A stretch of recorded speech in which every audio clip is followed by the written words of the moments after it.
Correction de l'exercice numéro 2 du chapitre 14. Alors, on nous donne des équations de titrage. Donc ici, on en a 3. Alors, c'est pas des réactions acido-basiques. Ici, c'est des réactions d'oxydoréduction. Et c'est un chapitre que l'on abordera un peu plus tard dans l'année. Et l'idée, c'est de travailler avec ces équations. Alors, pourquoi j'ai choisi des réactions d'oxydoréduction et pas des réactions acido-basiques? C'est parce que ça offre une plus grande diversité au niveau des coefficients stoichiométriques lorsqu'on équilibre l'équation. Mais le principe ici reste le même pour retrouver notamment les relations. La relation à l'équivalence. Alors, au niveau de l'exercice, on nous dit que le réactif titré, c'est celui dont on cherche la concentration, il est toujours écrit en premier. Et qu'on note petit c sa concentration. À chaque fois dans les 3 expériences, on en a mis 20 ml pour faire le dosage. Et que le deuxième réactif, ici, ce sera le réactif titrant. Et que pour ces 3 expériences, le réactif titrant, il aura à chaque fois la même valeur de concentration, que l'on notera C'. Et pareil, dans les 3 cas de figure, ici, le volume à l'équivalence, c'est 13,5 ml. Alors, première question, on nous demande de donner les relations à l'équivalence pour les 3 réactions de titrage.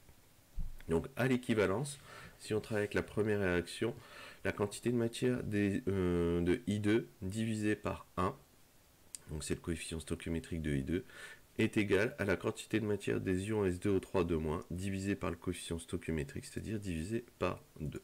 Donc à l'équivalence, on va avoir cette relation pour la première réaction. Pour la deuxième réaction, on va avoir que la quantité de matière des ions Fe2+, divisé par son coefficient stoichiométrique, c'est-à-dire divisé par 5, est égal à la quantité de matière des ions MnO4- divisé par 1. Et pour la dernière, on va avoir que la quantité de matière de H2O2 divisé par 5 sera égale à la quantité de matière des ions MnO4- divisé par 2. Donc là, c'est mécanique, c'est utiliser la relation à l'équivalence. Et cette relation, elle est importante parce qu'elle va pouvoir me déterminer la concentration de la solution titrée, c'est-à-dire la solution inconnue. Alors justement, on nous dit donner l'expression de petit c en fonction de V, C' et VE, puis calculer la valeur de C dans chaque cas. Alors, l'espèce titrée, c'est l'espèce qui est écrite ici en premier. Et comment on va faire? On sait qu'une quantité de matière, lorsque l'espèce est en solution, de manière générique, c'est égal à C fois V. Donc l'espèce titrée, sa concentration, c'est petit c, multiplié par le volume de l'espèce, donc ici, dans lequel est contenue l'espèce, donc c'est fois V. Donc à chaque fois ici on va avoir C fois V, donc ici on aura C fois V divisé par 1 est égal à, pour calculer la quantité de matière de cette espèce chimique, ce sera C' fois VE, et ici pour la première réaction ce sera divisé par 2. Et donc si on remplace et on fait passer le V de l'autre côté, on va obtenir ceci pour l'expression de la concentration de la première espèce chimique.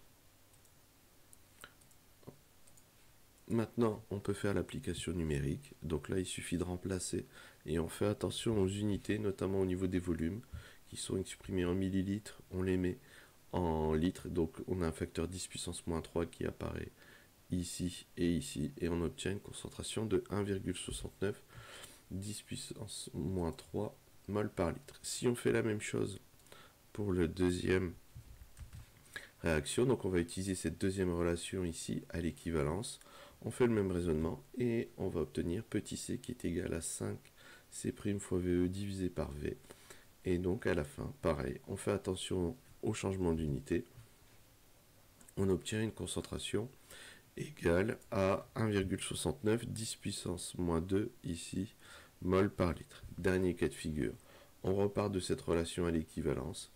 Petit n de H2O2 c'est C fois V, petit n de MnO4- c'est C' fois VE, et si je veux isoler petit c, ça va me donner ceci.